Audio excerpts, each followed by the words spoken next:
right, good. Good evening, everyone. In Steve's absence, I'll be administering the meeting this evening. Being at 5:31, we'll call this meeting to order. I can ask everyone to stand for the Pledge of Allegiance and moment of silence. I pledge allegiance to the flag of the United States of America, to the republic for which it stands, one nation, under God, indivisible, with liberty and justice for all.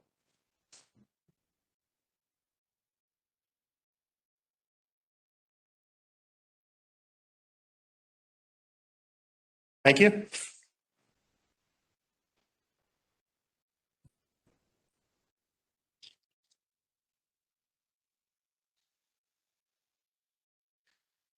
First agenda item, need approval on is the agenda for this evening. Chance to look at it.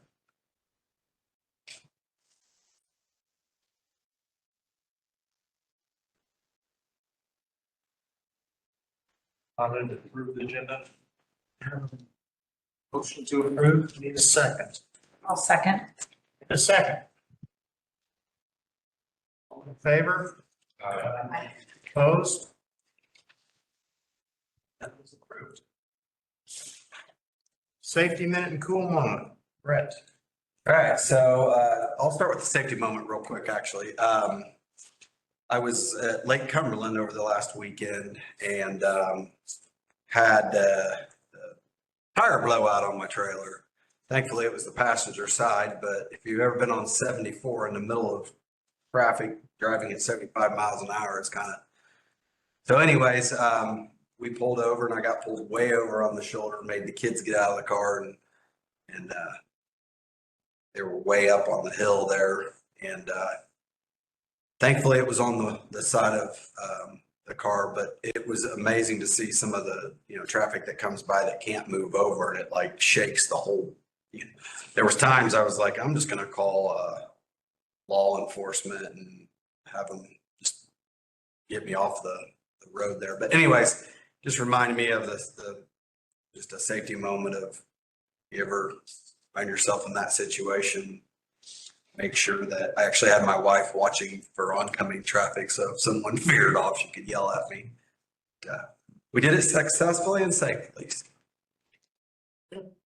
For a cool moment, a couple things. One, we did something a little different at the fair this year. So last year we had a paid for parking. It ended up being the last day of the fair because that's the only day that they have open for sponsors on parking. So we tried something a little different, and we basically went around to a bunch of different vendors and essentially bought packets and put them in envelopes, and some of the employees walked out and gave them away to the fair. Crystal told me a story this morning about a little boy that had run out of tickets and didn't get it to ride his favorite ride, and his envelope had some tickets in it, and the little boy cried and thanked the employee that passed those out. So it sounded like it went really well. It's something new we tried. Again, it's just a part of giving to the actual fair itself and the members of the community. So it worked out real well. On that second point, so Steve Amrine had asked, Decatur County RMC has gratefully been a part of the youth tour program through IEC. We actually sponsor 3 individuals per our budget. And so Steve had asked if one of the youth tour participants could speak. And so John Spreckleson has been gracious enough to join us tonight. And John, you have the floor. He asked me if he could talk for 5 minutes or 45. I said, probably better to keep it around 5 minutes. But I asked John to basically kind of go over his experience with youth tour and how impactful it was for him. So we started orientation. We learned who our chaperone was, like our small group of people just to help keep track of kids a lot better. And mine was from up near West Lafayette, near Purdue campus, where he's from. And I learned about his position, and that made me kind of think about, hey, I might go into the RMC to work, whether as a lineman or a What he does is like trims away brush and trees and keeps them away from the lines. And that seemed like something I would like doing. So I mean, there's that one big impact of my career choice that has definitely made a difference. My 8th grade year we were still impacted by COVID, so we could not go on our middle school DC trip. So I was able to go through this program and tour DC. And from what my mom told me, she teaches at the middle school, and she told me that I got to see a lot more than they did, just because we spent a lot longer there. We had older kids, and we could just go see a whole bunch more stuff. It was great to just see our nation's capital, see how it worked, see all the things around. My favorite part was going through the National Mall and sort of looking at all of the different monuments. I had 2 buddies that I became friends with. They're from way northern Indiana. And like I still have a friendship with them. I still talk to them. And we're thinking about a time where we could meet in AD sometime and have lunch or something together. But I definitely, making friends, my career impact, and then just overall fun. It was a grand time. Got to see all the different programs that you can fall under in the REMC. There was a lot of business side, there's a lot of working and labor side, and then there's also the politics side. And that was neat to see up in DC, all the politics that go on. It was definitely a really neat trip. And I tell anybody going into their senior year, hey, if you have an REMC, if you're a rural electric cooperative member, look into this program, because it is great. It is fun. But I have 3 younger brothers, so I'm going to push them to go to all that they can. But it was definitely a huge impact and really fun for me. You had some cousins that went also, I think. Yep, I have 3 older cousins. I think only 2 of them went, but I know Claire did. I don't know. Jane did. I think so. I don't think Emma did. How many days were you gone? So we were gone from Sunday to Sunday. I'm pretty sure we got back the Sunday after we left. We spent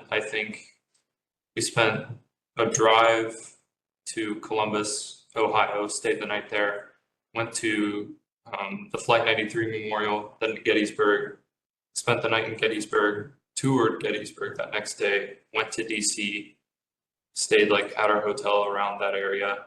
And then after that, we toured DC up until we left.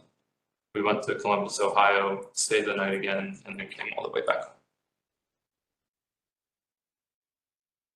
But I definitely think it's a good program, good program to push people towards. Good. Any questions for John? Appreciate you sharing it with us. If you want some more exposure to REMC, we're going to be here for the next 2.5 hours. I might sit in for a little while. Thanks, John. Yep. Appreciate it. Next section, for your information. Anybody have any questions under any of the items under for your information? I do, and I know it was hot last month, but did we really spend almost $2,000 on water? Yeah, so you want me to We buy a pallet full, that lasts a while. Okay, I just saw the $2,000 for water.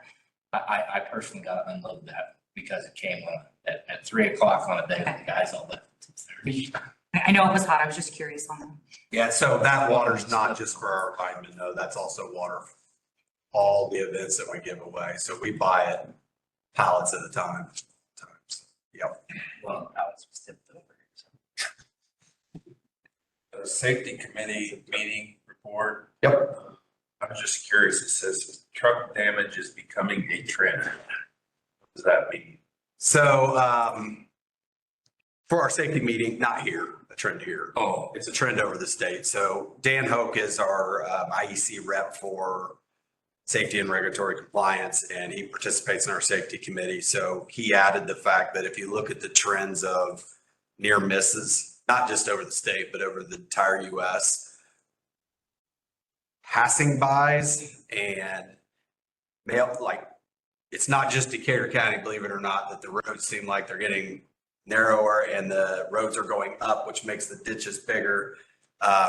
It's everywhere. And so the amount of incidences or near misses that have been recorded for that type of thing has grown considerably. So we actually talked about it in our safety committee for a while. We've had one incident over the past couple of years where we were passing another truck and they were both too close. And so we've talked about it a bunch, as far as just being aware of your surroundings, taking your time. And we have big trucks. I'm sure as farmers, you guys are aware of trying to pass semis through some of the things. But yep, good question.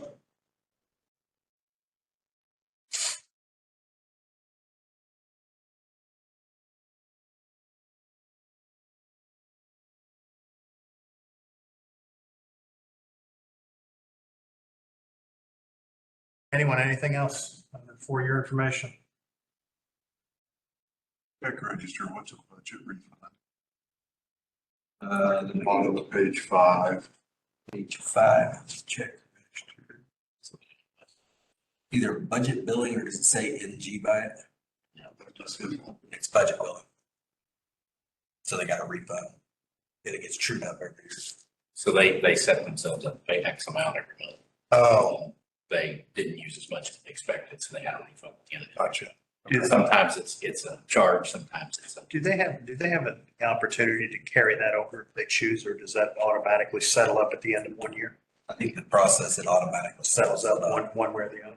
I'm not 100% sure there. That's your Crystal's question. Any other questions for your information?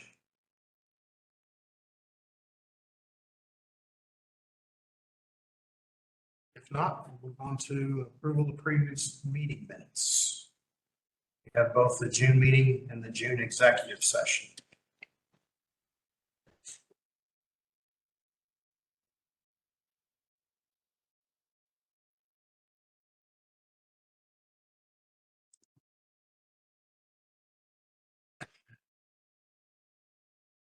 Questions or corrections on either of the two meetings? If not, entertain a motion. I'll do that. By Jason, second by Carl.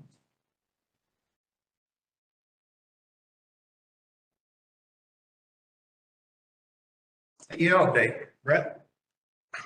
All right, so majority of our time, I would say right now is being spent on, I'll give you guys an update a little bit more. But working on the JV agreement with SEI. Obviously been working on some of the illegal contacts. I've been dealing with, but the majority of time is really with this JV agreement. Couple updates I wanted to give on as far as just our projects. You can't see them because it's not up there. One, our safety improvement plan. So we had a goal to hit so many, what do you call those? Group visits. And so we are 2 away from finishing our goal. We're using the safety app now, and Jeff has done those. One with Federated, one with IEC, and then a couple on his own. So we're making progress and we'll hit target on that. Second is we signed up to do, I think 4 or 3 live line demos for the community. So we did one at the annual meeting, doing one at Power Past. And we've already done another one that I can't remember. Then we've got one scheduled here coming up, the fire department. So we are on track to hitting the safety improvement plan.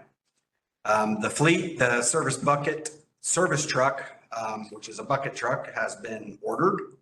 And what was the lead time they ordered? They thought 18 months at least, so we won't get it until probably 26. It's late 25 or 26. The digger truck, we're working on it as well, and it's 30 months. So. But it's ordered. Fiber project, I'll give you guys an update on that, I think here in a little bit, but obviously a lot of movement there. The right-of-way pilot, I did talk to Jason about this specifically because it was kind of his project, but the idea here is if there are spots that we mow or that we're responsible for mowing today or even spots that we have to trim or take trees out today, if we could get the member, if we can incentivize the member to take over ownership of mowing it to where we can take it out of our bids, essentially saving money, that we would be willing to spend, and we've got a calculation, money to get it to that spot. So in other words, maybe it's a ditch or a ravine or something that we need to clean up so that they can actually mow it or take a fence row out, whatever it is. There's a calculation there that we'll be willing to spend money to get it to the point where they would be willing to sign up to keep it mowed down. We've visited just under 10 spots that we thought would be, because we want to do a pilot to try this. And we've been unsuccessful at this point. I want to get a good rough number of at least 20 to 30 that we've actually went out and talked to. So if you all know of anyone or any spot, you don't necessarily need to know the person, where it's terrain that our lines go through that you can tell, can't be a front yard, right? That wouldn't qualify, but an area that we have to mow today that you think is a primary, a good contact for us to get a hold of them and see if they'd be interested in this pilot, let us know. We did commit to having this pilot done and implemented if pilot makes sense by the end of the year. So if you know of any spots or people to get a hold of, let us know. Going back to your example, if we fill in a ravine, they agree to do it and they're going to maintain it. If that ravine washes out, or if the improvements we make to get it to the level that they're going to maintain it, if those fail and have to be replenished, is that us, or is that whose cost is that? That's something we sort of talked about, and part of this program, the only way that this program works is you're not going to be able to police it, right? If we have to send linemen and metermen out to check to make sure that it got done and had to make future improvements, it would be really, the cost isn't there. So to answer your question, that would be on them. They would have to maintain it past the initial investment. Yeah. And we did talk about that a little bit as far as how do you police it? How do you maintain it? How do you find out? Now there would be, we would call these out, right? And so when our metermen are in the area, when I say metermen, because right now they're kind of in charge of the right-of-way program, when they're out, and they're out quite a bit, because when we get done trimming a right-of-way, they got to go out and verify that it's the specs before we pay the bill. So they are out in the area. And if they are out in the area, they're going to have a list of where all these are at. So there will be some policing, but we wouldn't hit, let's say you get 1,000 of them, there's no way we're going to be able to send out somebody to police all those. So at least an initial policing to determine that it's up to whatever it needs to be. Right.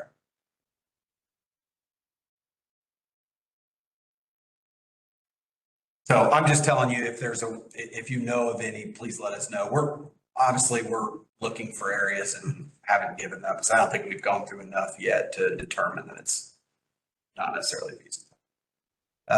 Second project is the RF meter feasibility. So we did kick this off a couple months ago. There's actually a committee that's working on it. We've had the meter representatives in, and they're working through the business case. The time frame to have you guys something is roughly August. It'll be the next couple months. I don't want to commit to August because it may be a little bit later than August. We're still waiting on a couple pieces of information, but the idea is that we're going to bring in. The problem with this one is the big part of the justification or the business case is being able to sell the transformers that we have in the substations that actually control the AMI system.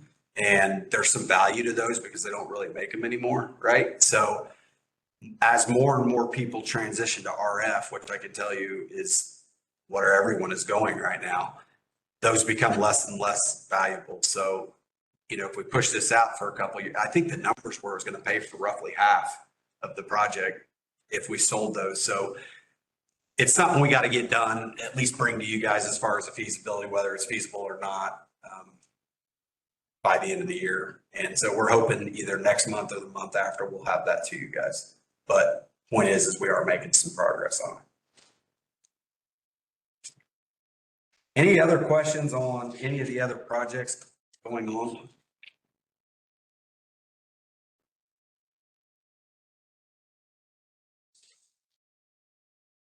If not, I'm gonna hit up metrics.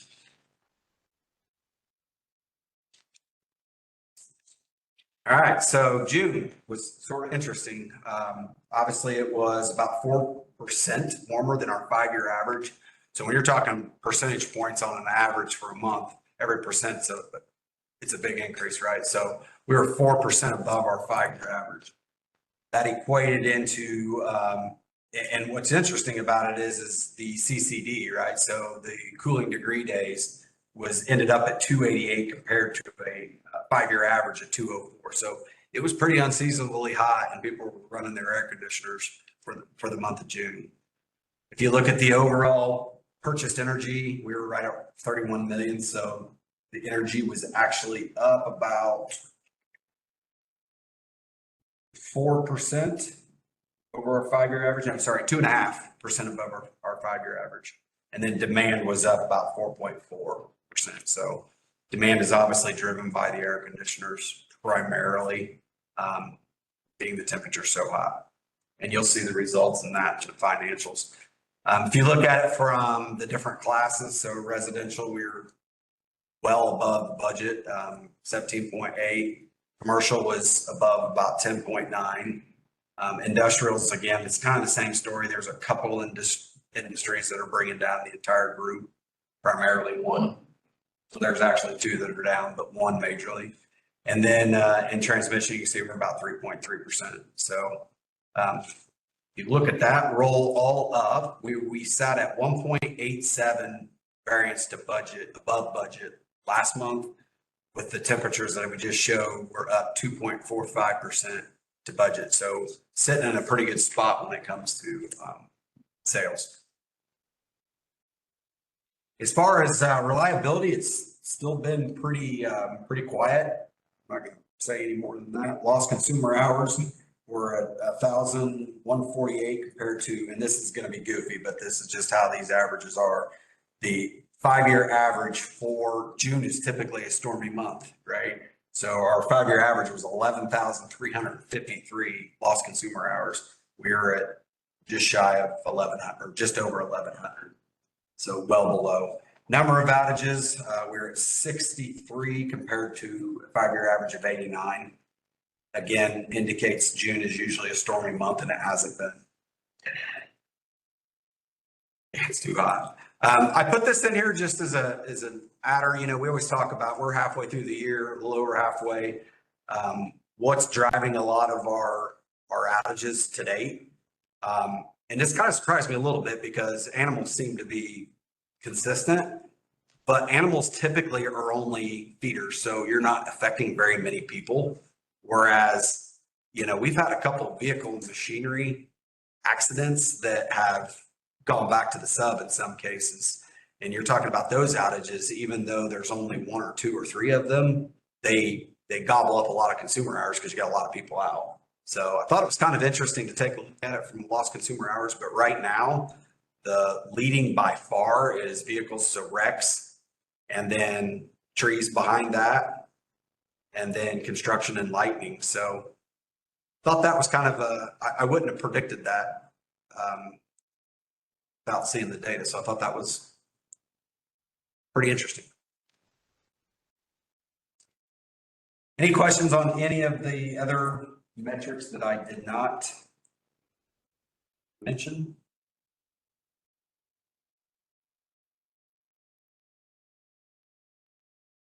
Hearing none. Financial update. Matt. All right, my note A, I'll cover in the income statement side because it's pretty well, that's where it's gonna be. In general, the balance sheet, there wasn't a whole lot of change. Everything's pretty calm month on the balance sheet. As you can see, that utility plant was only up $2,500, so not a ton of change there. Really not the main things to talk about are on the next sheet. Any questions on the balance sheet? You probably have to look at your iPad. It's not. All right, so here is the statement of operations, the income statement. We are running well ahead on our revenue, and the power costs are over as well. As Brett said, it was a very hot month. As you can see down there, note AB, the residential is well over, commercial is over, industrials are under. Like you said, the two of them are not, one's the bulk of it, another one's a little bit of it. And then IPTG is over, and then the other is negligible. We are 4 million kilowatt hours over budget, so 2.5% ahead year to date, so quite a bit. Then our controlled expenses, the big things there is we're under in right of way by 400,000. They were delayed last year and they're still running behind. Then the labor also, we've had some openings, so we're under there about 120. And then note D, as I've said, it's going to be in there the rest of the year. That's the one we did, I think, 4 months ago, the change for the bad debt. That was the 120,000 that's accumulated for, it Yes. says extraordinary, Yep, it's the 30,000 a month till the end of the year. 30,000 per, through the end of the year. Yep. We did it that way versus having auditors tell us at the end of the year to make an adjustment. That's the change in accounting principle. They're tightening down on the bad debt reserve. Any other questions on the income statement?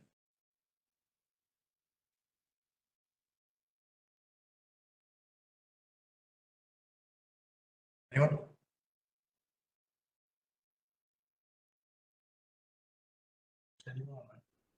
All right, cash, we're at $582,000 at the end of the month. Decrease 390,000 for the month. We're gonna be, when capital credits hit next month, we're gonna need to borrow short-term money or long-term money. Start with the short term, and then if board desires to borrow long-term money, we will. So, from a cash flow standpoint, that's really the major things. Any question from a cash flow standpoint?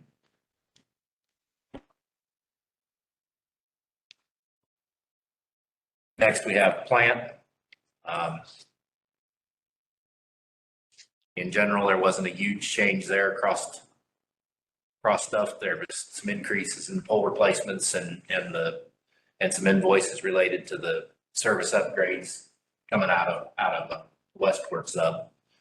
But in general, there wasn't huge changes there.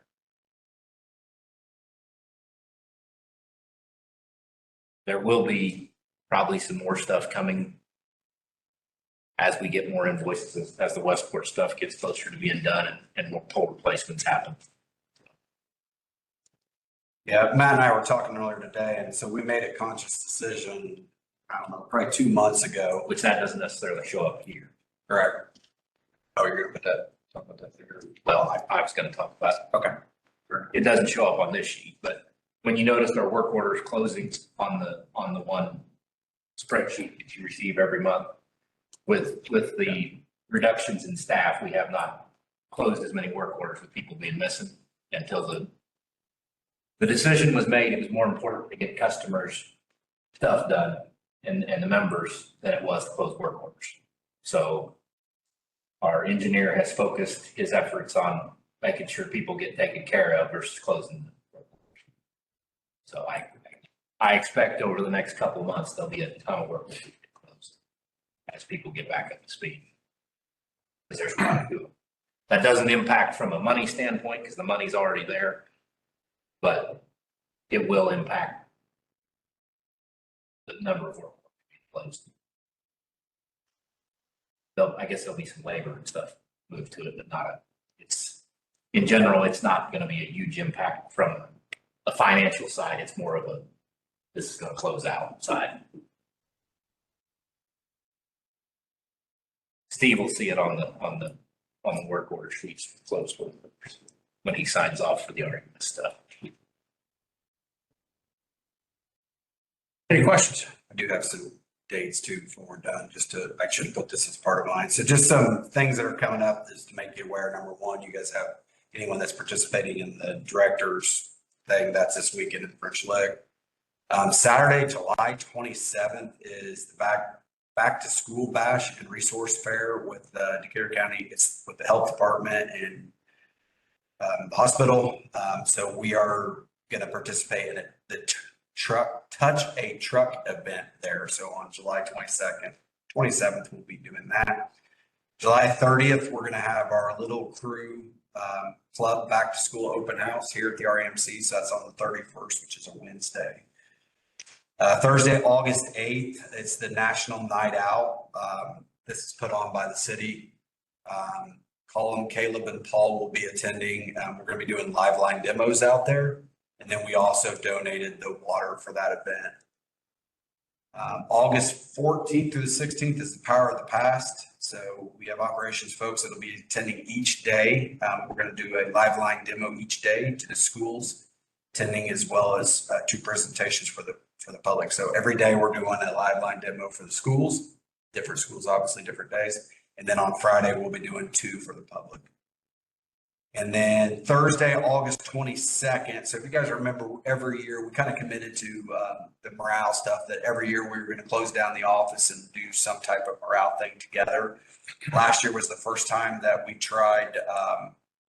We didn't try, we did it. We went to the Lyman Rodeo up in Hendricks. So we're going to do that same thing. So Thursday, August 22nd, we'll actually close our doors. We are going to keep back to Lyman, obviously, for outages.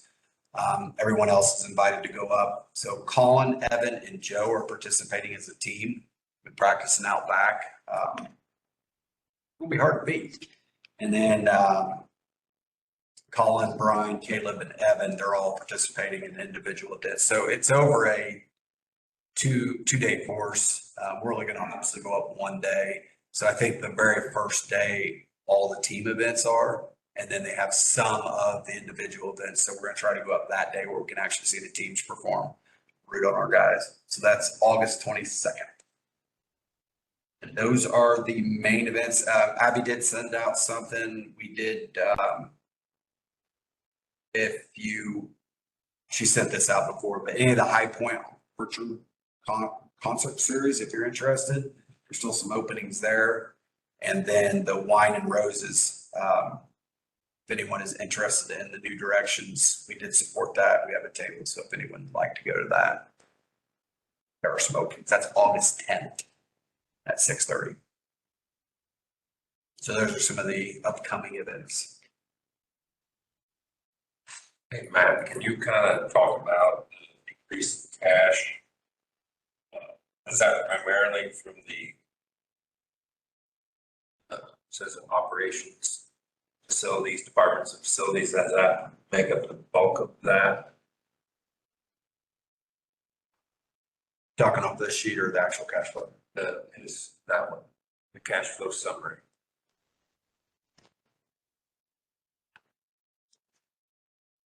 And it says your cash went down almost 400. Detail, like.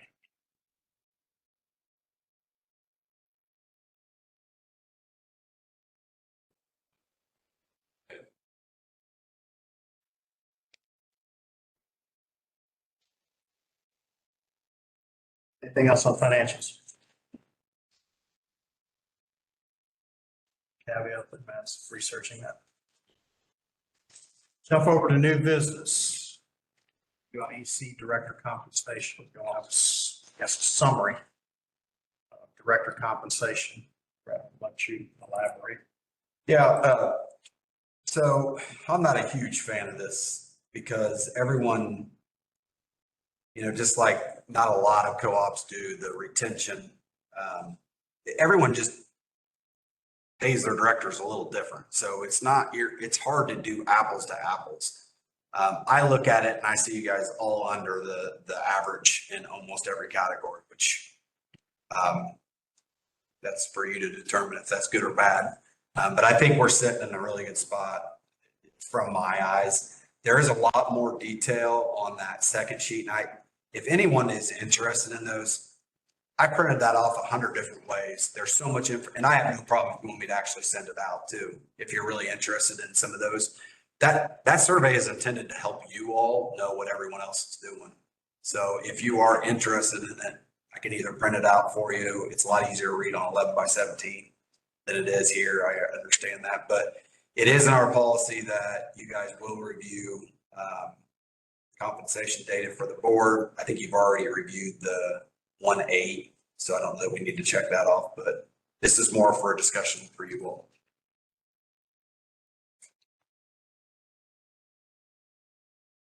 Anyone interested in having hard copies of what's coming? Because it's pretty high fog index. It's difficult to navigate.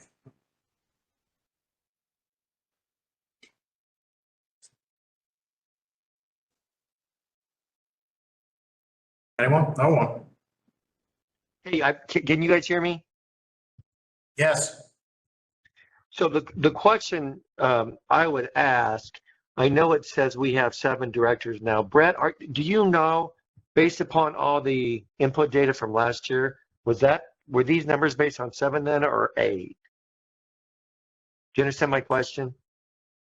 Yeah, so it would have been 8 because the numbers are Okay. based upon as of June, so it was 8. I mean, if any number used a calculation where the number of directors was the denominator, it was 8. But we Okay. reported 7 in that line that you're looking at for Decatur? number of directors, just so that everyone, because we were as of June. But if you take column Q total and divide it by 7, you get 16,279, which is what they have reported, which did seem kind of high. Okay. Interesting. So I think for that number's been divided by 7 and not 8. So maybe she did end up putting 7 in there then. Well, we can maybe double check that. I don't know that, any decisions will be made based upon the data that's presented to us. And I too, Brett, maybe we can talk about it a little bit more even at the next meeting. If I can talk to somebody from IEC and get some clarification on everything that's here. There's a lot of data. There's a lot of data that's in front of us. Yeah, and I'm just going to send out so please know this is very confidential because it has, even though it's not listed by the name, it is confidential, but I really don't have a problem sending out the Excel spreadsheet. It's way easier to manage an Excel on a screen than it is a PDF, and you have to PDF these to obviously put them in here. So if you guys want that, I got no problem sending that out. I just find it very, very hard to extrapolate any type of, The data is so inconsistent. it is. Everybody reports it a little differently. Yeah.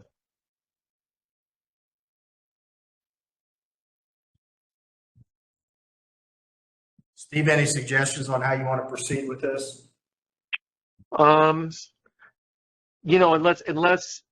another director wants maybe, the file in advance, why don't I try to talk through maybe with Brett and some IEC folks and see if there's something else we can, they'll give us some more defined data, if you will. So that's really all I've got, unless, like I say, unless there's somebody else that wants immediate information, we can maybe get more in a different format later. Okay?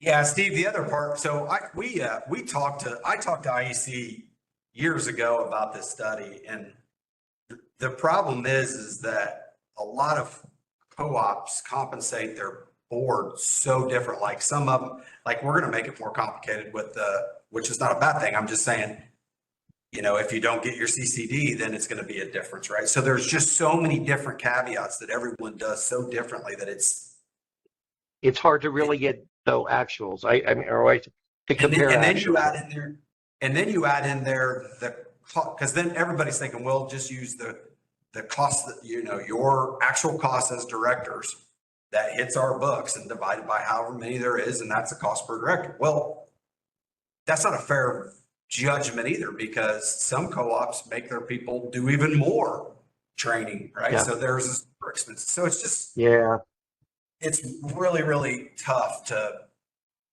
the way that they're reporting, it's just really tough to do it anyway. And I know we've talked about this multiple years as far as trying to make apples to apples of it. Comparisons against everyone else. yeah. All right. Well, again, there may not be anything that we can do. And if anybody does, want the Excel file, I guess, we can, we have you send it, Brad, but it's not going to help me in any major factor. So, Anyone else, anything?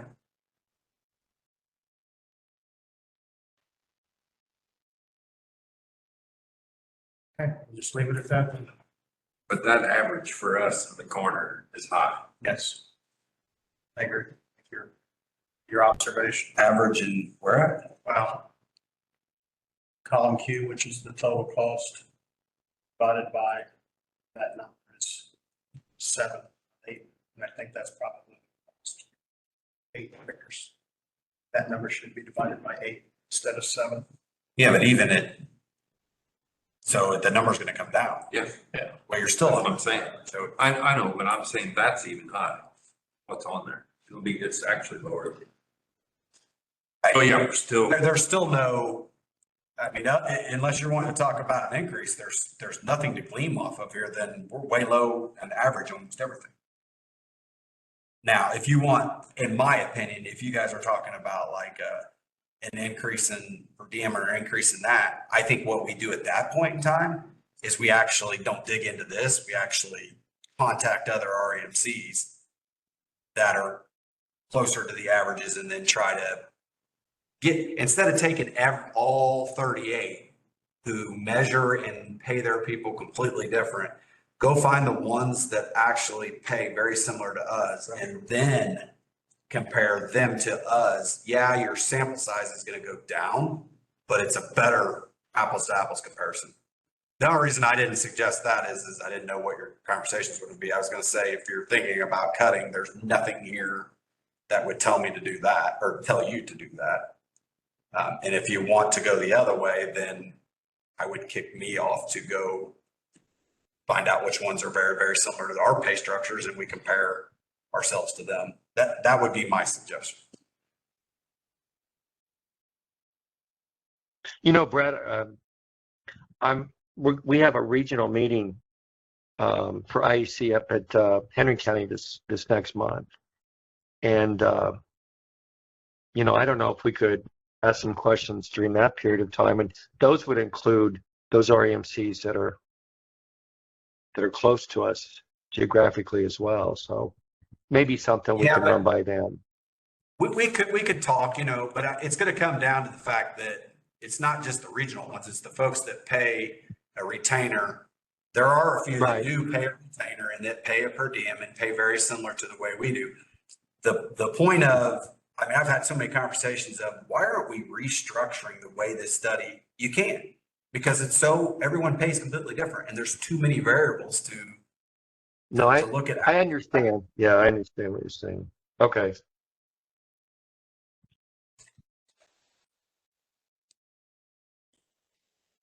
We good, Steve? Yes, sir. Yeah, I'm good. Jason, Matt's got answers. So the big three things that reduced cash this past month is we made a loan payment. So we had $145,000 in interest, $146,000 in principal. And then we had $153 in plan is where the cash went. So that was the ones that made up bulk. And there's a few odds and ends that are smaller, but that's the bulk.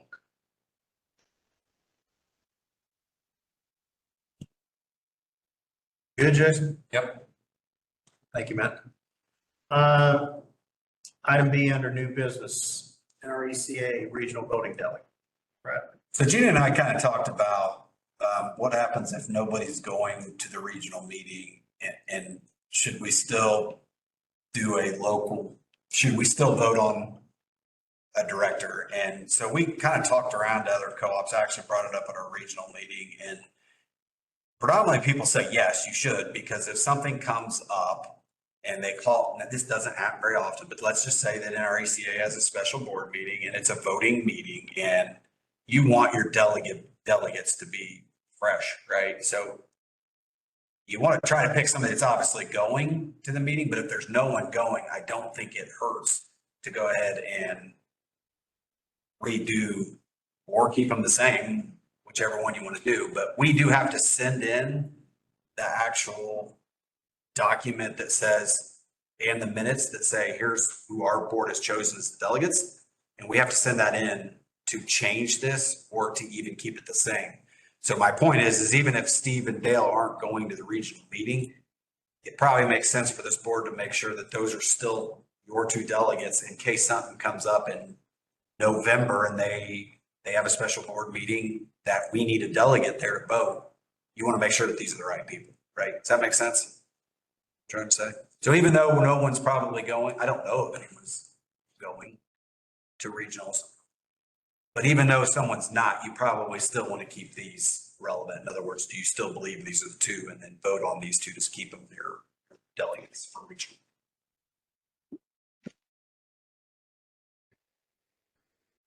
Make a motion. My motion. Second. We have a motion and a second to remain the same with Steve as the primary and myself as the alternate. All in favor of that motion? Aye. Opposed?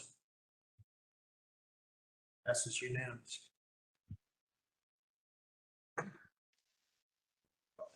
Bylaw legal review.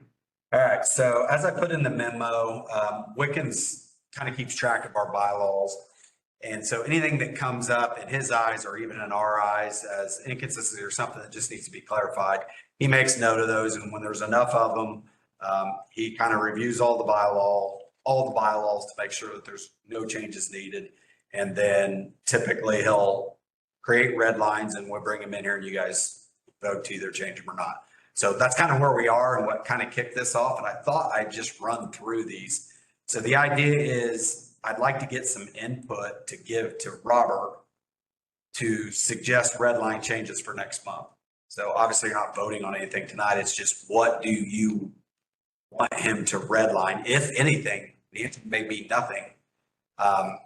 So I'm going to go through these just to clarify kind of what Robert was telling me. So obviously there's no recommended changes in the memberships unless you guys are aware of anything regarding how we approve members.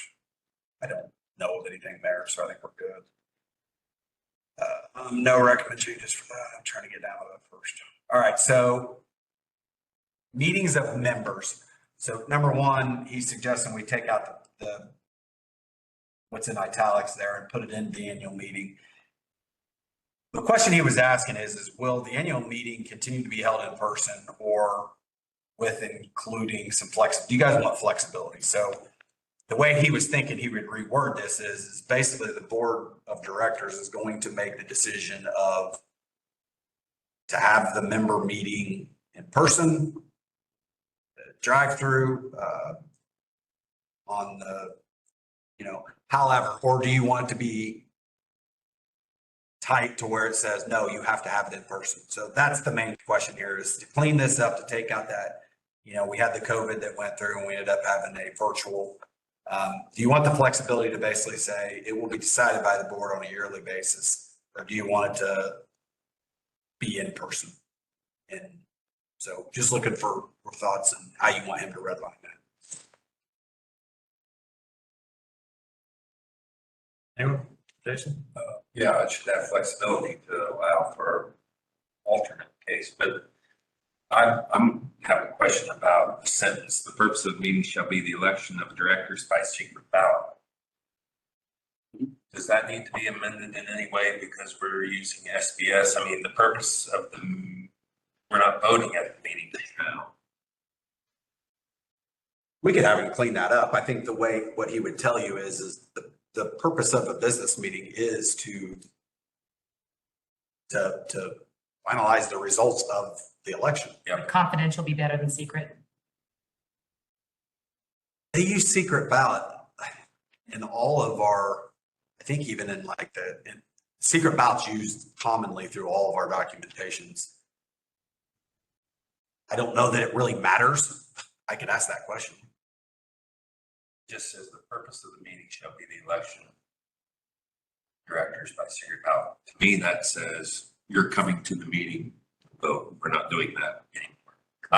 I've been doing it on that day on the meeting. I could have him say something like the purpose of the annual business meeting is to the results of the Reduce the director's results. election. So we're words ending here a little bit. No, it's time to do it. We've been down that rabbit hole. Yep.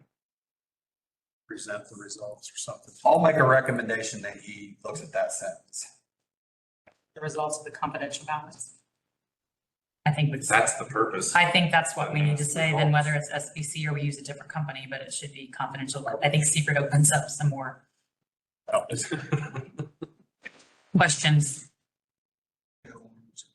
I think so. I think the word secret sounds as professional as confidential, but that's just personal. I agree. There is secret throughout some of the documentation, but I don't really think it matters. I mean, I don't think it matters if we change this to confidential. So maybe change to confidential and results. Okay, fair enough. Sorry. I'm gonna have him redline it. I I'm promise it wasn't me. just gonna do, maybe change to confidential. Publish the results. Results or something. It was my straw. See about thanks. Compare me to a 5 and 8 year old. It was neat to see. That's fine. Good. Thank you, sir. Appreciate it. Thank you. Yeah. Sometimes I am, but not tonight. That's Friday through Saturday. All right, so flexibility to allow in-person or other means, and then maybe change the confidential to, and then results of the election. Those are the comments. Okay, anything else? So section 3.2 is special meeting. So he was caught up in the comma after chairperson. So the way he reads it from an attorney is that, and I can tell you, I don't think this has been past practice, but the way you can read this is the chairman of the board could call a member meeting. When I say a member meeting, that kicks off, you have to make a notice to 6,800 members, and you have to have a place to be able to do this at, and all the logistics that go across it. I think past practice has been the board of directors have to vote to do that. And so his recommendation was, depending on what you guys want, if you want to allow the chairman to, by himself, to make a meeting of the members, keep the comment in there. If you don't, you take the comment out, is kind of what he was saying.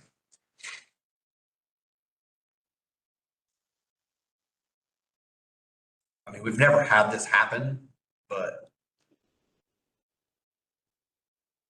we've never had or at least since I've been here, we've never had a special member of the meeting of the members. I can't say that.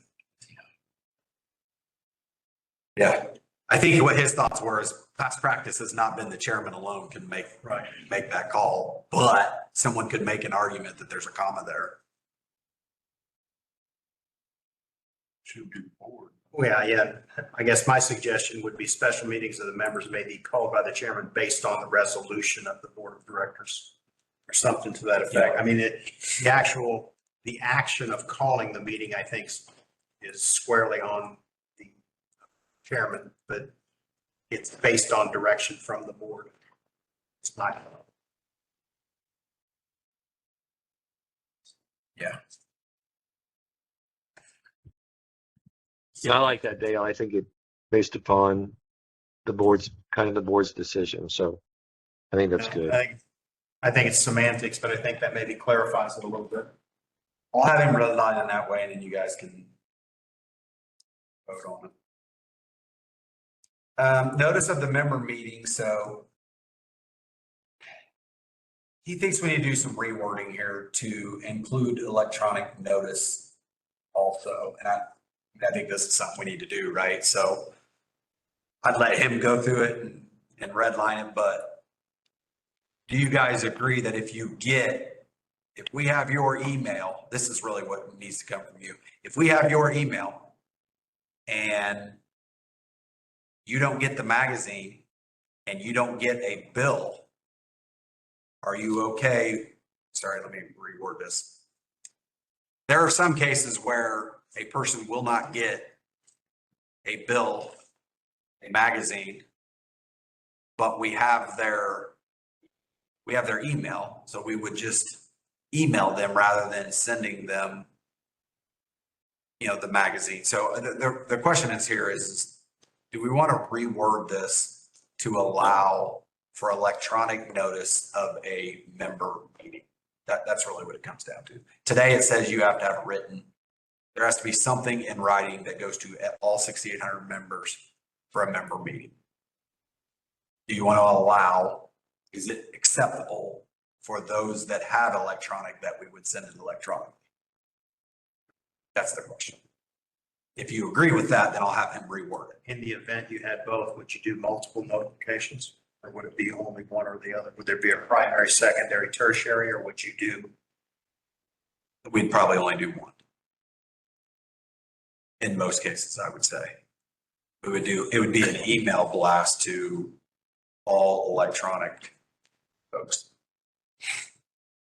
I think this just is gonna, again, in my opinion, even if we have your email, we know whether you get the magazine or not. If you get the magazine and we got your email, you're still gonna get, you're still gonna get multiple forms of notification of a meeting.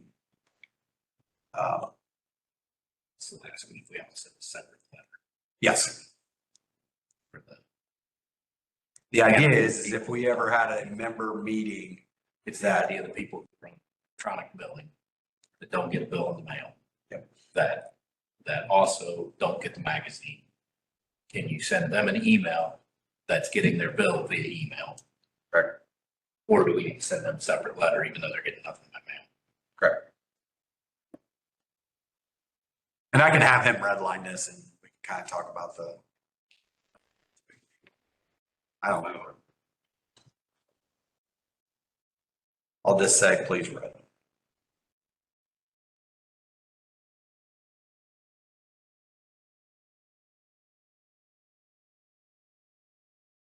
All right, quorum, would you like to reword to not require listings? So for some reason, our bylaws say you have to create these listings.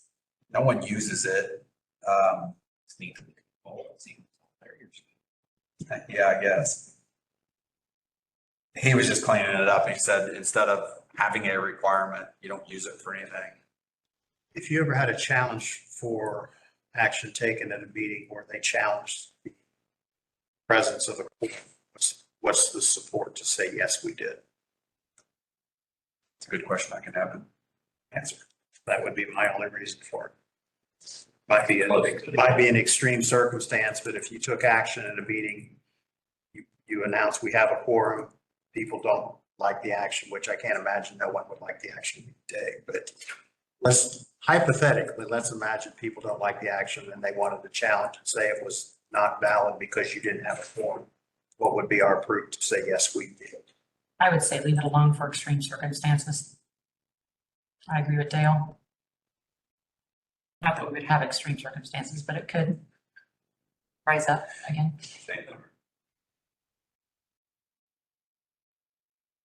I just don't want It to, doesn't hurt anything to have it. I don't want to open up Leave it alone. honestly, figure out how much work.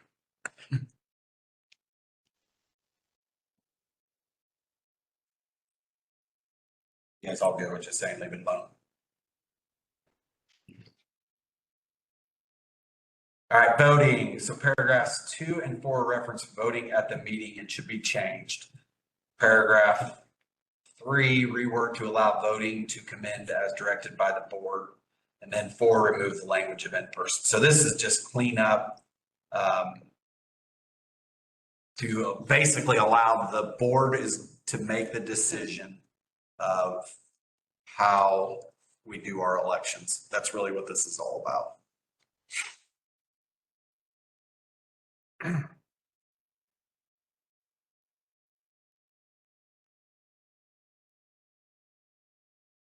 This is just food for thought down in Jackson County. Their annual one the other day, and talked to the CEO and director and that like that. And what they do is they do have on-site voting, but they don't mail out. They say the biggest cost is to mail out the vote paperwork. They put a icon or whatever it's called on a magazine, and you can vote online, or if you want to vote there, and they have 3 lines at their fairgrounds. And one line was that if you want to go to the meeting, you get in that line and you vote, and all they do is give out ice cream. And if you don't want to go to the meeting, but you want to vote, you just go through these other lines, and they just scan your magazine, which has your number on it, and it tells them whether you voted or not, and then they hand you a paper, you vote, and then you hand it to the next person you drive on, and it went fairly quick on the whole system. But that's voting, and then they got it recorded in their little handheld computer. Right straight up to the count. Yeah. I would agree with that if we didn't have such a large percentage of mail-in votes. I mean, our mail-in votes are larger than even the old at the actual, am I correct, at the annual meeting and online. Our mail-in votes are still well above those two combined. I mean, I think it's a great idea to save money on the mail, but I just feel like our mail-in votes percentage is so high still. Yeah, the other point of that is they didn't have contested elections. So why would you spend money on it? I didn't know that. They I didn't. mean, if we had an election, I didn't ask that question. Who's voting? Senate ballots, I guarantee you that. I just think our percentage is so high. It would be hard And to. and that point too. And I mean, if you look at the comments, It's not contested. Well, you have that. that's that, but per our bylaws and our articles of incorporation, you have to have quorum, even if there's one person voting or running. There's a lot of people driving through there though, but people. Well, they gotta get quorum still to nominate somebody, even if it's non-contested. But that's why, I mean, if we ever had a year where it was no contested election, we're not gonna go through survey and ballots. Why would you? Would that basic paragraph just take out the may vote in person at the annual meeting and just take it to cast a ballot provided by the cooperative? Is it just as simple as that? Possibly, yeah. Third paragraph, that's what I was looking at earlier. Wouldn't it just take care of that? I'm just my opinion, just take out. I'm interested in seeing what he says from Red Lines. But I think that his recommendations are fine. Yeah, This is just cleanup. I don't think he's really changing anything that we've done in practice. Although he is saying though that, just remove in person language. yeah, I mean, I honestly don't think this is that. Whatever he recommends on that to take that out. 50 minutes may cast a ballot. If available. Sure you. All right, next one, nominate committee duties. He just wanted to know, do you guys want anything changed here? Or are you good? Didn't sign it.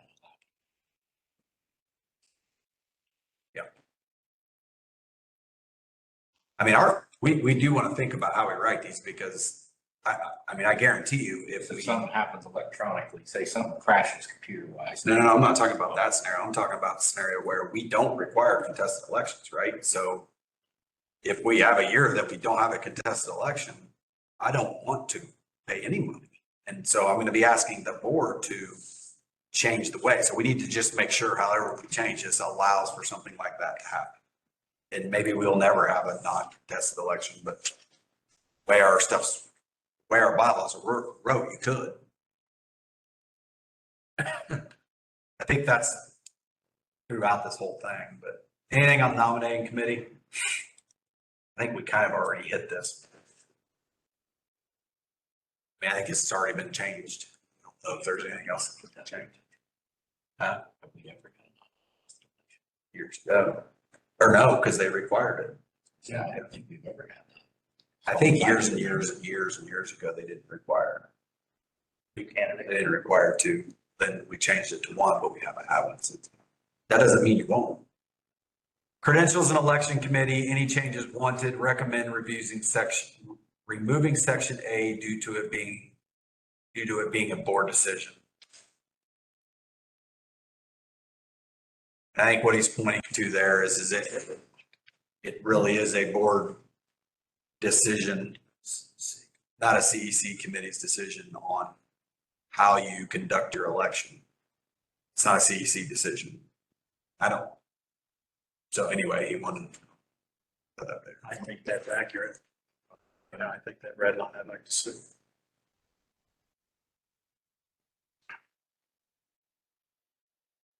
Good with that? Election contest, should any member be allowed to challenge, or should it be just the candidates? Require 4 votes to make a decision. So again, I'm assuming he's talking about the contested election we had and the fact that it wasn't even the candidate. Candidate had no knowledge. So is this the number of votes required for this change, but our number going to 7? Why he put it in here if you wanted to change it. Because Already, and then already have to have, oh no, I had to have 5. no, it's 4. It's always been 4. But now that you went down to 7 members, there's a year where you're only gonna have 4 people on the CEC, so you're gonna have unanimous, which may or may not be a bad thing. Or it gets kicked over. So in other words, if you aren't unanimous on the CEC for whatever it is that you're voting on, it goes to the board. So there's 2 questions here. One, do you want to change the 4 to something because you changed from 8 to 7? And then do you really want 1 member challenging, or I don't know what he would suggest in this, honestly. 50 people, Yeah, you got to get a, 50 people to sign it up, maybe it takes 50 people. I'd be interested in seeing red lines on this one. I was part of the contested election for years. I suppose. It's just my.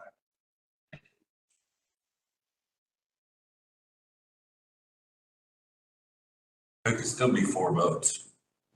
You have to vote on. Yeah, I'm fine with that. I just, If they don't agree, then the board decides, so that's easy. all right, number of general 401s just go to 7. I'm assuming you want that done. 404 nominating committee, recommend keeping language that nominating members who have complaints should have the chairman contact the board chairman.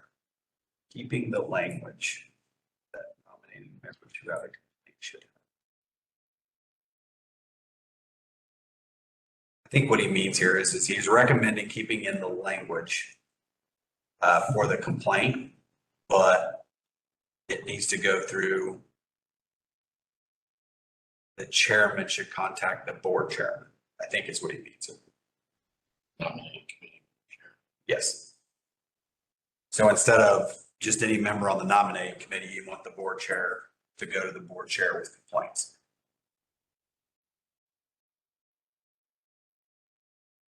And I think this had to do with the deal that the issue that we had. Because Robert was involved in that. It's not changing anything. It's already in there that way. It's not a change, right? I thought he was clarifying. Because it says blah, blah, members who have complaints or legitimate inquiries about the action of the board or any of its members may address the same to the chairperson of the nominating committee, and the committee may take recommendations to the board of directors.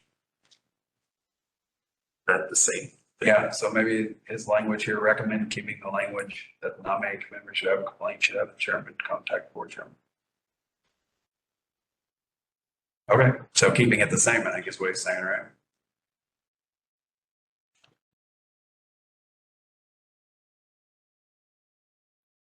I'll ask him a question.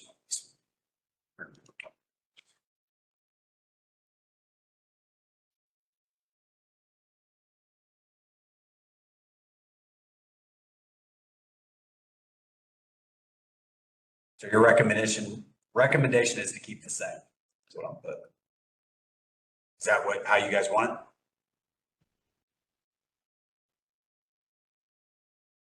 it? Nominations of directors by petitions. You just asked, did you want anything changed here? I recommend you leave it alone, but Change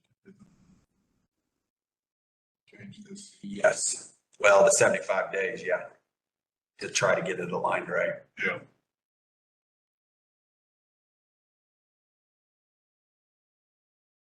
I don't see anything in here that needs changed, but that's up to you.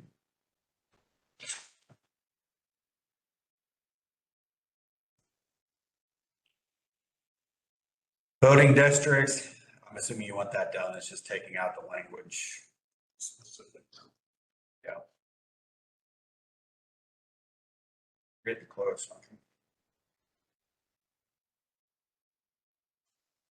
407 election, change the language regarding in-person and at meeting, change language on tie votes, send out ballots to all members. So this one is sort of an issue if we ever had a tie. Now, chances of us having a tie are probably next to none, but what happens if you do, right? So here's what would have to happen legally.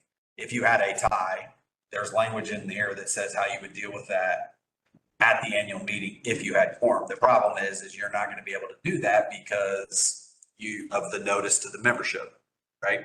So it's going to get tabled, has to get tabled because every member has to know that you're actually conducting a vote of the members. And so he's going to have to table it, and then you're going to have notices sent out, and then you would follow the bylaws. My recommendation is if you get a tie, you reballot. Yeah. The chances of it happening are, I mean, honestly, are slim to none. But it is something that's been in here that's kind of worried us a little bit as far as how do you do this and still follow all the bylaws? I mean, Robert talks about it every single year. What do we do if we get a tie? What do we do if we get a tie? So I think his recommendation here would be if you get a tie, you're going to go through the ballot process again. I don't know how else you do it. And you meet the requirements of notice of a member meeting for an election.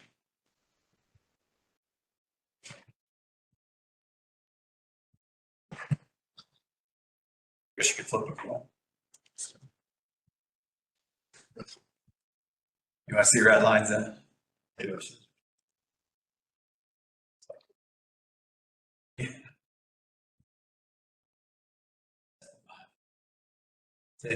So 4A says language shall be changed upon redistricting. So he's just going to reword that. On 4.9, and I don't know the specifics on this, but he thinks this 409 is way more complicated than it needs to be. So he was going to clarify that as long as you're okay with the red lines there. You with that? Yeah. 410, petition by 10% of the membership, you vote in person, secret ballot, nominating committee, counts ballots, vacancy filled at meeting, remove language on number of districts. I think what he's wanting here is to know, are you still good with this language? We've kind of done away with nominating committee, counting ballots, although I don't know if it's an issue really here or not.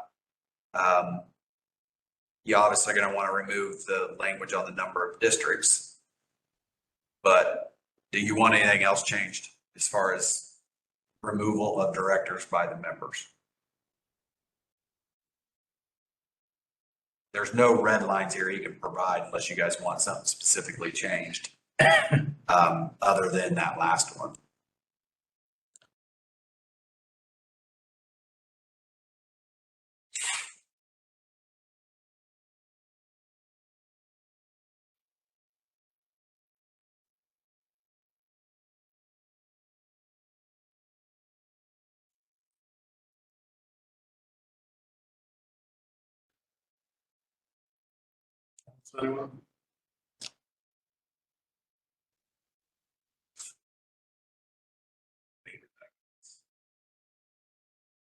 I think you do have to have the in-person thing because this is kind of like almost like a court proceeding where the person is being accused of something, you know, is there and can defend themselves. And Credits and a letter.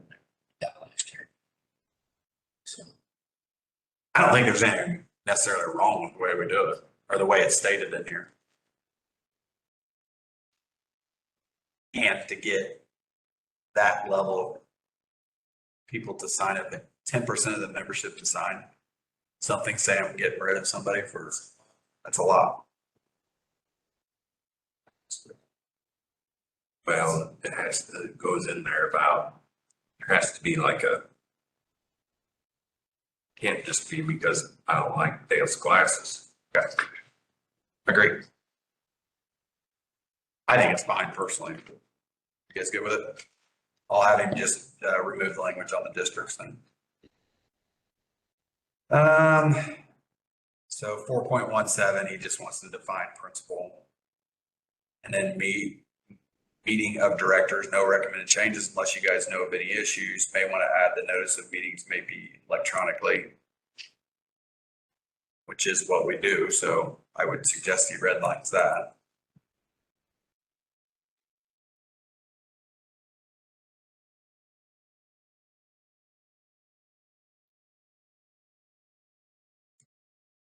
Good with it? That's it, isn't it? So,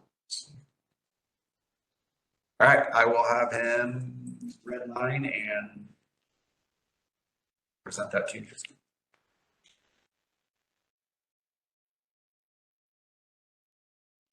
And then this is the time, if you guys know of anything that you want to bring up, to have him take a look at. I mean, just because the areas I brought up doesn't mean, I mean, now's a good time to It's not not right restricted, this second, I'm not not saying. restricted to those. Yeah, next month is a good time. If you have anything, let me know and I can always have him create some language. All right. Good. Business. Fiber project update. All right, so we have determined, so we're kind of down to two as far as names. So one thing that we got to get done is we got to figure out a name and got to go to SCI with it. So two things, Alliance Fiber, which is it would say Alliance Fiber and then powered by Decatur County RMC. Then there's Power Stream Fiber, energized by Decatur County RMC. So anyways, we're coming up with logos and we'll show you guys kind of what direction we think we're going to go, but those are kind of the two files. So we're working on a name. And there's wording behind why Alliance means something and then why we ended up putting powered by. So I'll get that to him so that you know we're working on a name. Joint venture agreement has been sent over red lines to SCI. So we have met with them last week to kind of go over the initial terms. We're actually way closer than what you would think in a JV, so that was good. The Okra NLC grant expects to get us the grant requirements by mid-August. So we won the grant, we signed the acknowledgement, the agreement comes next. So they'll have the requirements in the agreement. We don't expect any surprises in their requirements, but there could be. And then there's the grant agreement. So that's going to come mid-August is what they're telling us. That starts the clock, right? So mid-August, we're going to get this, and then that will start the clock for the 2 years.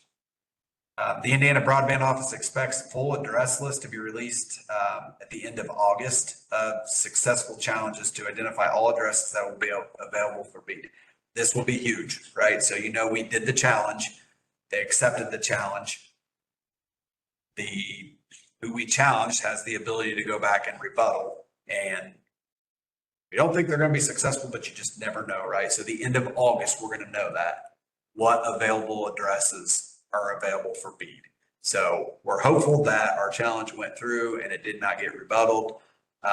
They sent us a personal email and called Sam, so I can't imagine, but you never know. So the end of August, we'll know that.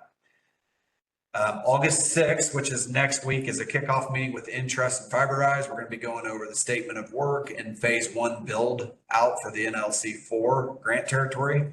SCI data will be included in this meeting. So really next week is our kickoff meeting. So we will be designing what we want the grant on starting after this kickoff. There is a statement of work that I will end up signing and it's in legal hands now, kind of going through it. We did determine, which we had a little bit of conversation last month about leasing space and a building and all that. So we have found out that 10 to 12,000 square foot is about roughly what we think we're going to need as far as like leasing an area. So this is for warehouse materials during phase one, and then most keep and restock items as they're used will continue to agree. So we did had conversations with the mayor on the old fire station. That's not going to be a go because of all the public stuff that they have to go through. So he did offer up though possibly the old street department. So I went by the old street department. I don't know if it's 10 to 12,000 square foot. That's the question they kind of owe me. But I think we could get a very, very cheap lease on that. It's not very far away from here. It's right downtown Greensburg. It's got all the truck bays you need. Yeah, it's outdated and it wouldn't work for offices, but who cares? Once we're doing putting stuff in it, right? And then it's also got a lot on the outside for stuff that wouldn't need to be under a roof. So that's the one we're kind of pursuing right now. We know there's some other options in the area too, from a standpoint. So 10 to 12,000 kind of is what we're looking for. That is the main thing. Just trying to get through. So like I said, we've met with them. We've got our term sheet ready to go. I think we're fairly close on the JV agreement to the point where we can get it to you guys and start those reviews. I'm going to hand it over to Matt for the line of credit. He did put a memo in here if you want to go through the memo. Yeah, so last month we brought up the line of credit with CoBank. I did follow up and nailed down pretty much everything. I felt like much closer. $1,000 stock purchase. There is no annual charges or unused line fees, so that we don't get charged if we keep it and don't use it. Legal fees, I followed up there and I looked at what we paid for the last one, so I increased the possibility there because I thought it might be a buyer. I don't know, I think it'll be cheaper because we've already done one, and they don't have to do near as much work since we just did the increase with CFC, but I wanted to make sure I covered. And then you can read the memo. I mean, I guess in general, I don't think we're going to need this at all this year. I don't even know if it'll be next year, but it does give us another potential lender to borrow from.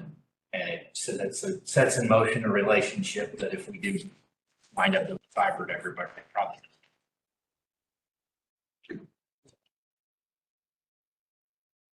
You're looking for approval on that, correct? I would need approval of a resolution, and then I would have to have Steve and Steve sign the paper.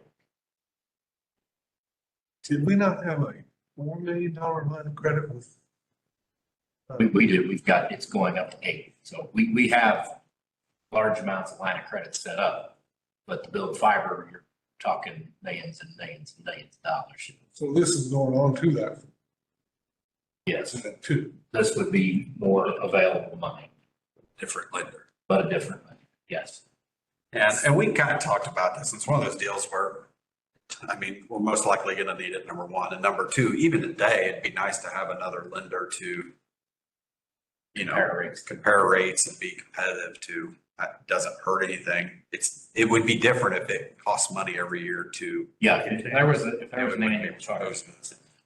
So we're just approving to get the line of credit with CoBank, not the actual loan, number one. And number two, historically, interest rates comparable to the other ones? I honestly would never borrow from CoBank. I would assume they are. I mean, Have you looked at, just to see historically what the interest? They're very close to CFC. They're more expensive than FFP. So traditionally, we've been in FFP, but FFP has all the paperwork.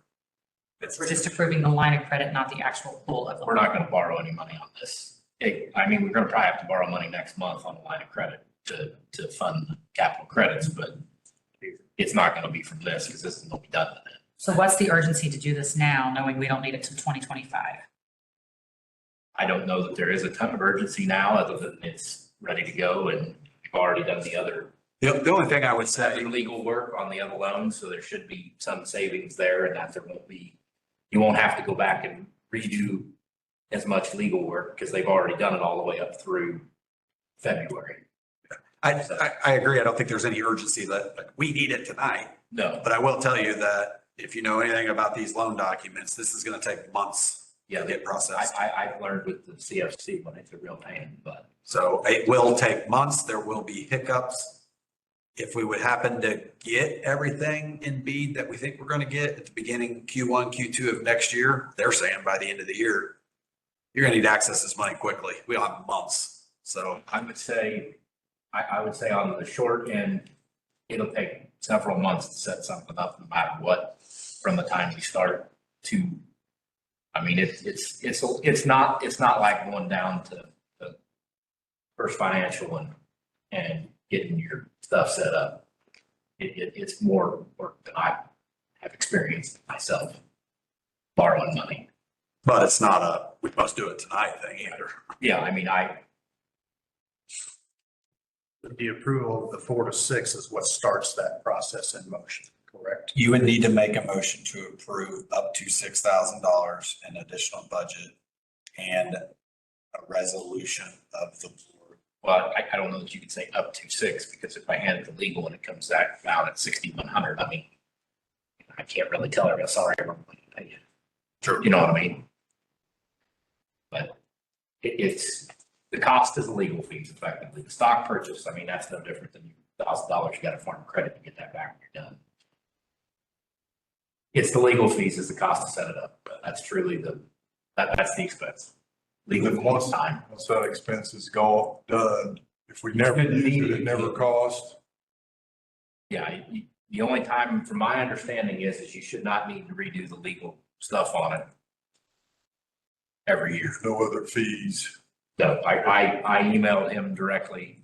Are there any annual fees or unused line fees, or sometimes you gotta pay if you don't use the money, and they didn't have any of that. So the only cost is $1,000 to do it.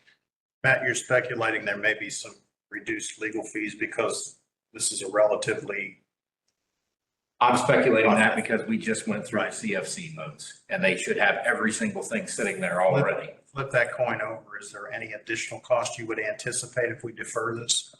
That you would know? I mean, do you see the other side of that? I mean, is there anything that you can envision that this 4 to 6 may go up to 10 to 12 if we say? I don't think so, no. I mean, The legal fees are going up every year. well, Well, the legal work is really, survey, like legal descriptions of property. Is that, my understanding, it's the cost to go do all the lien searches. It's, I mean, when we borrow money, we're putting the plant up. So we have to have a description of that plant, I'm assuming, which involves it's survey. restating a bunch of that stuff, yes. So would there be any, going the broadband deal, fiber deal, would there be any areas that we would have to add? Like if we overbuilt something to get somewhere, since there are no territories. This actually is gonna be an unsecured line of credit, so there's not really any, this is just on our good name.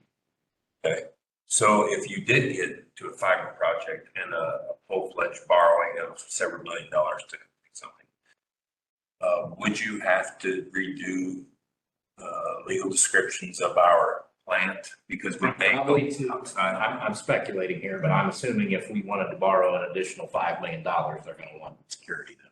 And they're gonna wanna go through another loan process. You're saying 5 million beyond the million. Yeah, Million is unsecured is what I think I just heard you say, correct?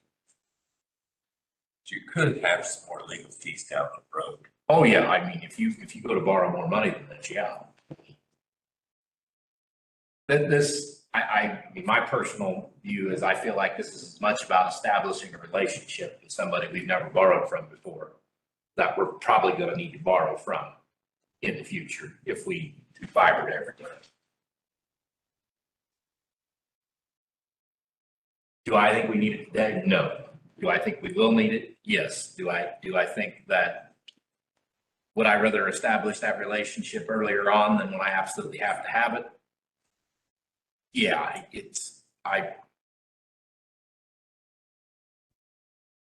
Anyone have an appetite for action one way or the other this evening? I'm okay with it. I mean, He says he's gonna need it eventually, and it's gonna take several months. We talked about this last month too, I believe. I'm okay with it, but I'm only one person. And I heard. Carl? Say we got 4 million, then we get another million. Oh, I'm trying to make sure we don't run out of money, Carl. Cash flow problem from fiber does happen to some people. I mean, you're Well, we building will, so we will fast. be the crunch because you don't get the money. I mean, we're not. if When we build, we're gonna have to build it all, then they give us the money back afterwards. So that's the, Yeah, when you're spending, It's like an RUS deal. yeah, grants are. So it is, oh, you mean the grant money, not the grants? Yeah, the grant money, we're gonna have to spend it and then they'll give it. Yeah, you got a front reimbursement. Yeah, so that's kind of where the, hey, I need to have enough so money. you're 8, year 1, and those lines of credit don't go. I mean, we're gonna need every little bit we can Right. eventually. Your thoughts? So what other avenues do we have for money? I mean, So we'll spend 10. So CFC, RUS. With RUS, we don't have a ton more we can borrow without. I think close to capping out on some of this stuff. Yeah, but I mean, We just need to do another. we got to do a construction work plan. You can't borrow money unless you Right. have a plan for it. So we got to do a plan and then we can tap into it. Gotta get going on. So we're gonna need the money. I mean, if this is a $50 million build. Right.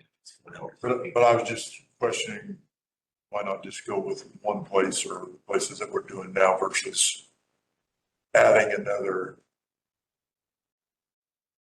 thing in there? That's another, That's a valid yeah. question. I would say it's a very good question. I guess my answer to that would be is what if they decide that we reach our end of our rope and they tell us no more? They don't want to take any more risk. If something happens, say they get to the point where they can't get the money through their sources. I mean, Well, it's more of a, it's contingency plus it's, I mean, there could be a point where, I mean, CFC's got a lot of money invested in fiber right now. There could be a point where they say, yeah, we have enough risk on this, we're done with fiber. And then who are you gonna go to? I mean, realistically, this is, you got CFC and CoBank. Most people that I've talked to borrow from both for their fiber. They start with CFC. I think CFC is more conservative than CoBank, for the honest opinion. It's based off the comments people make. So CFC is more likely to slow you down faster than they are. If you're getting close to the end, you go to CoBank and finish. So do I think, I mean, if CoBank's cheaper than CFC, well, that go with them. I mean, I don't really care who they get the money from, who's ever cheapest for them. Yeah, I'm fine with that. Steve, you have any thoughts? So, yeah, I mean, I've heard what everybody has said, and I myself don't have any issues with going forward. I mean, it does give us an opportunity. It does sound like, 2025 will be here before we know it, and as it takes time to get those things done. But again, I know we have another borrower to look at in lieu of CFC in case there were some kind of issue, and they may have better rates at various times. So I'm good with going forward with it. That being said, I'll entertain a motion if anyone's interested in doing so. And/or resolution. And resolution, I guess. The motion would be that you would authorize the legal fees associated with establishing this line of credit with CoBank. And a resolution to authorize the documents through CoBank. Yeah, you're purchasing stock too. Yeah. It's specifically limited to the creation of the loan documents. It has nothing to do with borrowing against specific restrictions there. So that's the motion. We have a motion by Jason, second by Brian. All in favor? Aye. Aye. Opposed? Motion passes.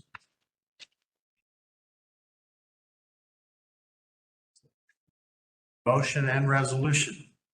Make sure you can sign the documents properly. Okay. Item B under old business, policy review. This is one we kicked around last month. There's a red line on your call to order with some, I don't know if these are additional. I think there's some additional enhancements. All we did was whatever you guys came up with last month, or what you ended up with last month, it's the same. We didn't make any changes. Is what's at the end of the parentheses wrong? It needs to be like the only exception is if directors. I didn't understand that. I have a question mark for that. The last parenthesis. That'd be, on the board last month. I think he's missing one utility. yeah, that would be the only exception to the rule. So you're just saying put exception if a director, is that what you're saying? In the quotes? Yeah, because like IE is like you're saying, this is. That's an example. It looks like this is not an example, of what you're trying to say.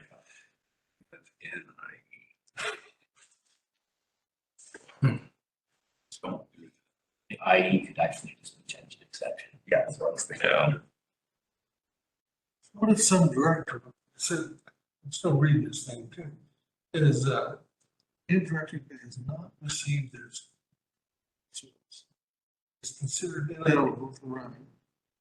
Like you said, it's elected to 1-year term. But it's elected to 3-year term, and hasn't done it in 2 years. What if COVID kills back, something crazy? Something out of their control makes them where they can't get it. Just trying to, So basically, generally, you would have generally 3 years to take 9 classes. I think. From 20, is that 2,600 to 2,608? 26, so I think it's 5 classes for this. 5 classes, I'm sorry. So basically, you have 5 classes to take over a 3-year period. Not to be eligible to run. You're supposed to do it in 2 years. Right. But to prevent you from running, you have 3 years. That's how I am reading this. You could still run again if you don't have it in 2 years. It's going to forfeit your retainer, but you can still run. And you have the option to do it virtually now, which On we online. didn't have before. Right, I did 2 through Ohio when I did mine because of the COVID. Is that what you wanted to see? I could see it. first 2 years. Exception. I know for the first 2 years, they're considered. Well, I think what Suzanne just pointed out, I hadn't looked at it that way, is that that's what you're elected for a 1-year term. If something happened like that, they would say, hey, look, You're not gonna have your citizen. Oh. Careful not to paint that, because I had, until Suzanne just said that, I hadn't looked at it that way. You can still run, you just won't get your retainer. I'll make a motion to pass. Is there about any discussion? I'll make a motion to pass with the IE change to exception. Motion. Accept the red line. Okay, so I had it. Second by Carl. All in favor? Opposed? Opposed. Red line passes.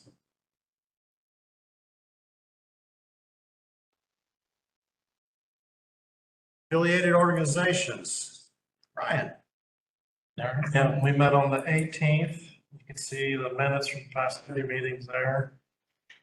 Guess the main takeaway is that we set the rate at $2.53 essentially. And what everybody cares about is our distribution for each partner is 85,000. Next meeting is set for January.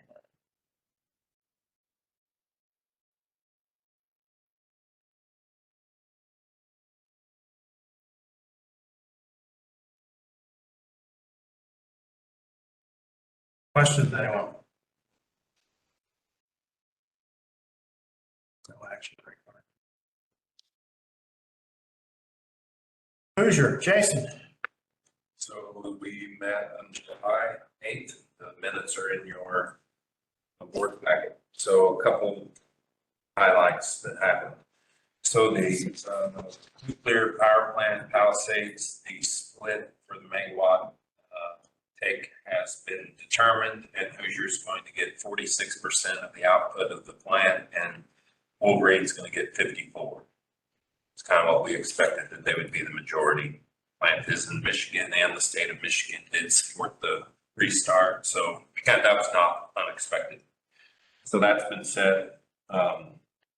We also approved the purchase of a 740 megawatt gas-fired power plant in northern Indiana.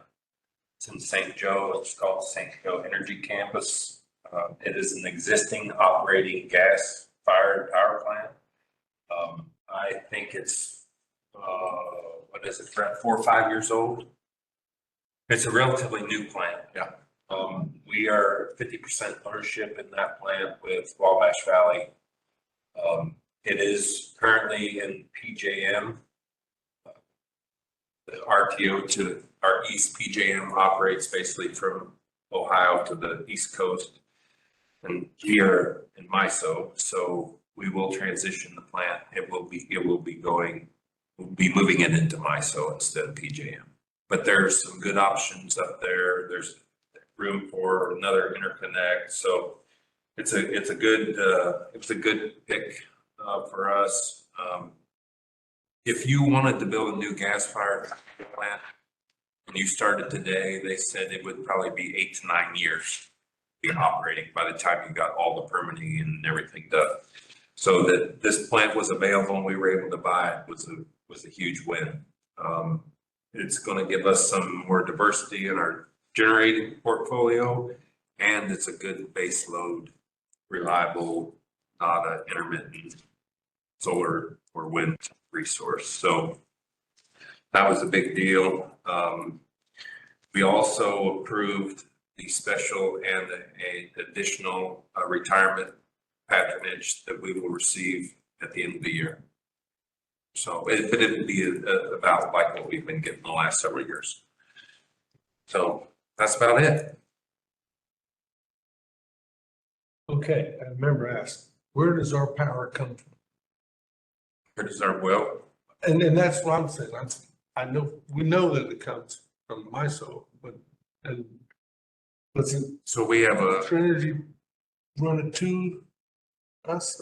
I mean, I'm just, I mean, the grid is all interconnected and we have resources that are generating that are connected to the grid that we can point to and say, that's our resource, or this is we've contracted with yeah, so-and-so to buy power from them. Right. So with this gas plant we just bought, Hoosier will be about 50% owned generating assets and about 50% PPAs. Yeah, purchase power agreements. So, you know, the nuclear is a big part of that now. And then we have this gas plant we just bought in St. Joe. We also have a gas plant in Southern Illinois that we own. We have 2 gas plants in Southern Indiana that we own. Have a few solar, but the solar piece is very, very small. You remember when we sold the Merriam coal plant over there, and then we turned around and entered in a PPA with them. So we're buying power out of coal plants. right. So this, you know, there's some slides probably in here that I can share with you guys if you want to see them, but it's a pretty diverse resource mix right now as far as generating assets. You know, before it was 75% coal and a little gas. That's all we had. Now we even have a little landfill gas. We have a little tiny bit of hydro. We have some wind, but the mainstay is really going to be the nuclear and the gas. Hoosier's kind of not really been, I don't know if I should say that or not, hasn't been focused heavily on solar because of all the things that we've heard and talked about. So this gas plant will be a good, reliable baseload resource to get us through this energy transition, let's call it. But Hoosier's been pretty aggressive. The nuclear thing was a pretty aggressive move. Nice diversification. I mean, it really is, and it's a pretty big extremes. I mean, Yeah, but that's a long-winded answer to your question, Carl, but we have a lot of things that generate power that we own or we buy from, and it all goes through MISO, and MISO calls on the resources to operate when they should, and it's all cleared through MISO. I tried to explain it to me. That's on that though, that has been the strategy of Fuser, is to not have all our eggs in one basket. And if you, Shaft risk. yeah,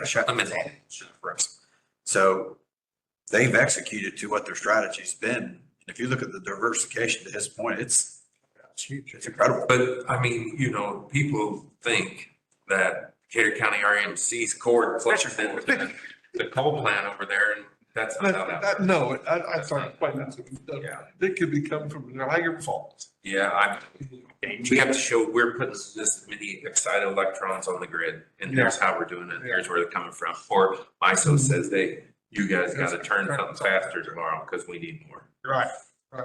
But it's all cleared at MISO. Yeah, it's all clear. And that's what PJM is. PJM is a regional transmission operator, just like MISO is, but on the East Coast. So this gas plant is hooked into PJM right now, but we're going to get it transitioned into MISO. But that could be a good position to be in if we had access to both. where did you say the gas plant It's is? in St. Joe. It's in northern Indiana. Notre Dame County? St. Joe. St. Joe's Notre Dame. I'm sorry, Carl. St. Joe County is Notre Dame. So I said, is it St. Joe County or is it St. Joe? Is there a St. Joseph in there? Thought it was St. Joe. I don't know. St. Joe County. Yeah. What's the Sounds name? like South Bend. South Bay. So Right. in October, we're all getting on a bus. We're driving to the gas plant, and then we're going to go tour the nuclear facility. Oh, you got to pass it back and check. All right. Yeah, When's that? it's in October. Saw that. So that's who does it. Yeah. And they said, don't be freaked out like when you get there, because it's like heavily guarded, like I'll bet. gun kind of. I hope so. Yeah. I'm okay Or with your lead suit. I'm okay with that. Now, they had a statistic about the radiation. You get more radiation out of The dentist. Yes. Yeah. Who, the presentation they did at the Hoosier annual meeting was just incredible. Yeah. It was really. So it's a really inopportune time to go up there, but I really, really want to go if I can. Like a meeting. Let us know when you go, and the first meeting you have, when you come back, we'll turn the lights out. Yeah. Wow. You gotta bring your helmet with glow signs. Okay. So that's really all I have. Any questions for Jason on Hoosier? Steve, that's a hard one to follow, but anything on E IEC? It is a hard one to follow. So we did have a June IC board meeting that was held at the new facility. So if you have the opportunity to get up into that area and look at the new facilities, it's really nice. There was a grand opening and ribbon cutting conducted after that meeting. I think I'd mentioned a couple previous times we've talked through this, that we now have what we call a director chat after each bi-monthly board meeting. And included in this in June's meeting, we discussed the demographics associated with board membership and employees. And there were, many generalizations that were made regarding the dynamics of the various generations. And we talked through that. Basically, at the end of the day, we have to have an open mind on where those generations kind of started from. And then I think I alluded to it a little bit earlier. The August IC board meeting, we're going to break it into a regional board meeting. So Brett and I will be headed up to Henry County on the 5th for that meeting. And I believe they're hoping to get some state representatives at some of these meetings, and Corey Criswell, who's from District 54, and I don't know him, maybe Brett does.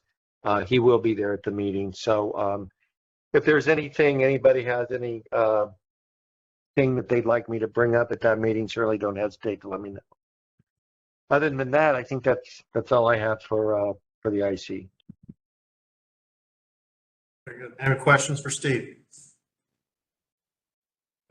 Mr. Chairman, acting chairman, the St. Joseph Energy Center is in New Carlisle, Indiana. Huh. Fun fact for you. Just interesting. Thanks, Dave. Yes, sir. Director of training, anyone attend any trainings last month or conferences or anything to report out on? Is anyone going this week? Steve. Okay. See you, Jason. You're going this weekend, correct? Yeah, Frenchville? I'm only going to the Saturday. Very good. Look forward to your report out next month. Believe it or not. It's just West. We ain't done yet. You're trying, aren't you? Well, Oh, is that what the rules are? anything else for open session? Try to get done in the 2-hour mark. If Just not, us. 8 o'clock, Jason?